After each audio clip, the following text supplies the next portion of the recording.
सभी दर्शकों का बहुत स्वागत है। प्रति सोमवार का हमारा महत्वपूर्ण एपिसोड स्वास्थ्य समस्याओं का ज्योतिष के माध्यम से कैसे करें समाधान, ये हमने शुरू किया है। और इसमें आप सभी दर्शकों के लिए हमने एक सुविधा भी शुरू की है कि हमारे लिंक के माध्यम से आप हमारे मंच से जुड़ सकते हैं और डॉक्टर साहब से सीधे सवाल पूछ सकते हैं। आज के हमारे इस स्पेशल एपिसोड में डॉक्टर कुलदीप श्रीवास्तव हैं, आपका बहुत स्वागत है। नमस्ते सर। एकदम से जब हमने ये एपिसोड शुरू किया है तो लगातार दर्शकों के सवाल आना शुरू हो गए हैं। जी। पिछले हफ्ते में अभी तक हमारे पास बहुत सारे सवाल इकट्ठे हुए हैं। एक सवाल हमें एक सरला जी हैं, उन्होंने पूछा है, उनके घुटनों में तकलीफ रहती है तो वो जानना चाहती हैं कि तकलीफ कैसे दूर हो। घुटनों की तकलीफ। उम्र कितनी है उनकी? उम्र उनने हमें लिख के भेजी है 50 के ऊपर। 50 के ऊपर। यदि स्वास्थ्य मेडिकल दृष्टि से देखा जाए तो इस उम्र में ऑस्टियोआर्थराइटिस नाम की एक बीमारी होती है, वो उत्पन्न हो जाती है। उम्र के कारण जो है जॉइंट्स के बीच में स्पेस कम हो जाता है और उसके अंदर के बीच की जो एक ऊतक होता है, जो सॉफ्ट ऊतक होता है, कार्टिलेज होती है, वो घिस जाती है जी। उसके कारण ये दर्द होता है। ये तो हो गया मेडिकल दृष्टि से, और मेडिकल दृष्टि में इसका कोई ऐसा इलाज नहीं है। सिर्फ योग, एक्सरसाइज वगैरह ही जो है इसके इलाज में कारगर होते हैं। बोन किसे नहीं, उसके लिए विटामिन डी, कैल्शियम वगैरह वगैरह हम लोग देते हैं। दूसरा, दर्द निवारक दवाइयाँ देते हैं, पर वो भी खाने की सलाह दी जाती है कि जब जब बहुत ही ज़रूरत हो तभी ली जाए। अब यदि इसी चीज़ को, यदि हम जो है इसी बीमारी को, इसी रोग को यदि ज्योतिषीय दृष्टि से देखें तो ये हमारे दशम भाव में जो है घुटनों को रिप्रेजेंट करता है, घुटनों का प्रतिनिधित्व करता है। शनि जो ग्रह है वो घुटनों को प्रतिनिधित्व करता है। तो यदि हमारे कुंडली में शनि की महादशा चल रही है, शनि की अंतर्दशा चल रही है, शनि की गोचर चल रहा है, तब ये दर्द कर जो है बढ़ जाता है। दूसरा, हमारे यदि ज्योतिषीय दृष्टि से यदि हमारे शरीर के अंदर वायु तत्व ज़्यादा है, वायु का ग्रह ज़्यादा है, तो हमें ये वायु जनित रोग होते हैं, जो कि अर्थराइटिस, जोड़ों का दर्द, गठिया, जोड़, वाय भी कहते हैं अपन देसी भाषा में, इसको वाय भी बोला जाता है। इसीलिए बोला जाता है वायु शब्द से ही वाय बना है। तो इसके लिए हमें क्या है कि थोड़ा शनि को आराधना करना चाहिए, शनि देव के दर्शन करना चाहिए, शनि के उपाय करते रहना चाहिए। वायु जनित जो जिनमें वायु ज़्यादा पैदा करते हैं, ऐसे पदार्थों का सेवन कम कर देना चाहिए। बारिश के सीजन में हमको जो है, बारिश के सीजन में ये ज़्यादा होता है रोग। मतलब दर्द बढ़ जाता है। जितने भी वायु संबंधी बीमारियाँ होती हैं, गठिया, जोड़ वाली बीमारियाँ होती हैं, वो वायु से बढ़ जाती है। इसलिए हमको इस तरीके से उपाय करना चाहिए। बहुत धन्यवाद सर। एक और हमारे दर्शक हैं गाडरवारा से, पंडित प्रवीण, उन्होंने हमें सवाल भेजा है कि 12 महीने मौसम चेंज होते से ही उन्हें सर सर्दी और जुकाम की शिकायत बनी रहती है। सर्दी जुकाम की जो बीमारियां होती हैं वो 2 कारणों से होती हैं। एक तो हमारा जो इम्यूनिटी सिस्टम है, प्रतिरोधक क्षमता है, वो कम है। हमारा आपका जो इम्यूनिटी सिस्टम है, हमारी जो है विटामिन वगैरह की कमी हो सकती है, या हमको कोई ऐसी बीमारी हो सकती है जैसे शुगर आदि, डायबिटीज़ वगैरह, जिसके कारण हमारी प्रतिरोधक क्षमताएँ कम हो जाती हैं। इसके लिए क्या करना चाहिए कि एक तो हमको जो है पौष्टिक आहार वगैरह लेना चाहिए जी।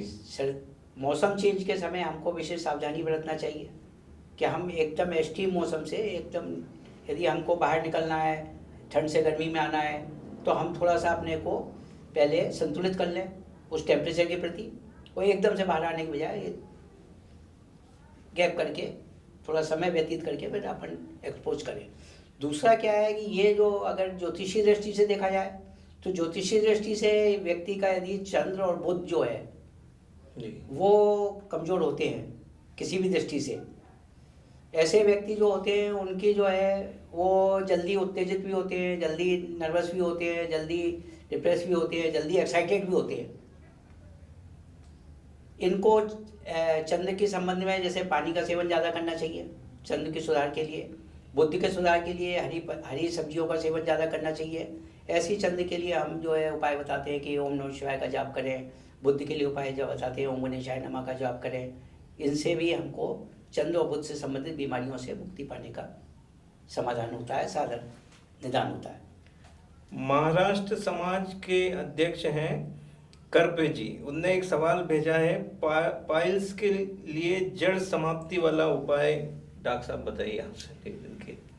पाइल्स के लिए जड़ समाप्ति का उपाय, पाइल्स अगर किसी के अष्टम स्थान में ज्योतिषी दृष्टि से जी मंगल और राहु है, और यदि उसकी कहीं से भी शनि की दृष्टि उस पर पड़ रही है, तो उसको 100% पाइल्स हो जाता है।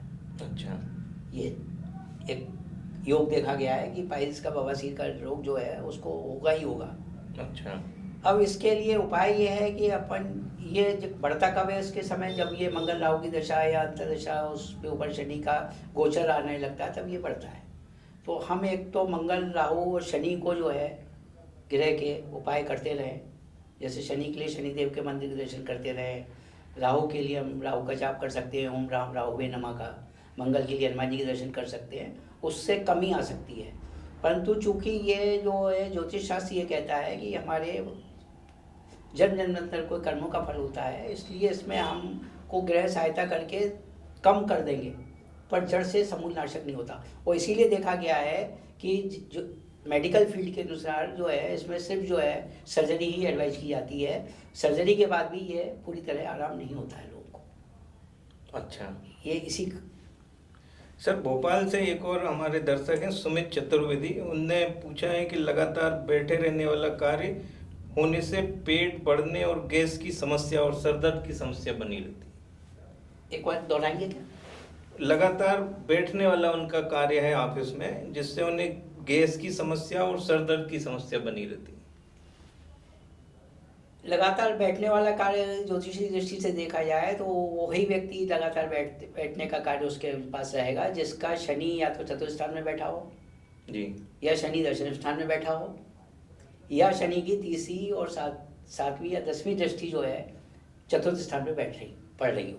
वही व्यक्ति ऐसा कार्य ज़्यादा करता है जिसमें उसको चलना फिरना कम पड़े, थोड़ा आलस टाइप रहे, एक जगह बैठ करके काम करता रहे वो। इसलिए जो है उससे जो रोग जनित होते हैं वो भी शनि के कोष और दुष्प्रभाव से ही होते हैं। उनके लिए क्या करना पड़ता है, एक तो हमें शनि के उपाय करने हैं, तो हम जो है लोहे का छल्ला पहन सकते हैं, शनि देव के दर्शन कर सकते हैं, उनकी पूजा आराधना कर सकते हैं।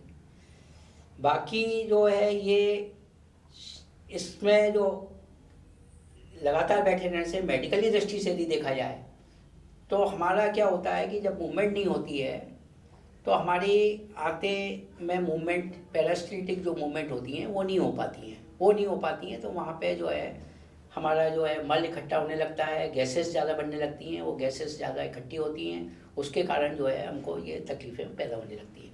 उसके लिए सलाह ये दी जाती है मेडिकली कि आप एक तो हर 2 घंटे बाद थोड़ा सा उठ करके टहल लें जी, है ना, उससे भी एक बार आपकी मूवमेंट हो जाएगी तो फिर रिसेटल हो जाएंगी गैसेस वगैरह।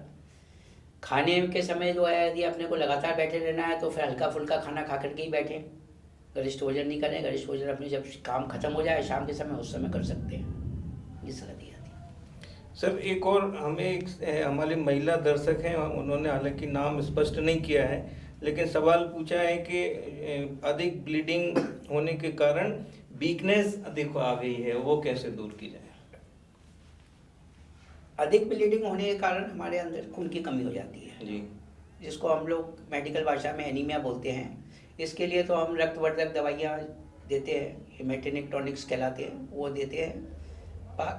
यदि इसी समस्या को यदि ज्योतिषीय दृष्टि से देखा जाए तो जिस स्त्री कुंडली में, जिस महिला जातक की कुंडली में सप्तम भाव दोष पूर्ण होगा, अच्छा, और उसमें भी शुक्र और शनि या राहु होंगे, उसकी कुंडली में ये इस तरीके की ब्लीडिंग वाली समस्या आती है। पर ब्लड चूँकि हमारे शरीर में रुधिर का जो प्रतिनिधित्व है वो ग्रह चंद्र करता है, तो हमको जो है चंद्र से संबंधित चीज़ों को, जैसे दूध वगैरह का सेवन, रसीले पदार्थों का सेवन, अच्छा, जल का सेवन, ये ज़्यादा करना चाहिए। उससे हमारे को वो चंद्र की जो है आराधना, जैसे ओम नमः शिवाय वगैरह का जाप, शंकर जी पे जल चढ़ाना आदि करने से इससे राहत इसमें राहत मिलेगी। एक और दर्शक है सर हमारे चंद्रपाल शर्मा जी, हालांकि उनका सवाल थोड़ा सा अलग है, स्वास्थ्य की दृष्टि से नहीं है। उन्होंने हमें लिखा है कि 11:10 की पृष्ठ कुंडली बना के और मुझे कृपया ये बताने का कष्ट करें कि मेरा उन्नति का योग है कि नहीं। लेकिन इसमें कुंडली 11:10 की नहीं बनती है। इसमें कुंडली जब समय प्रश्न हमारे सामने आता है जी उसी समय की बनती है। मैं अभी कुंडली बना करके बता देता हूँ इनको।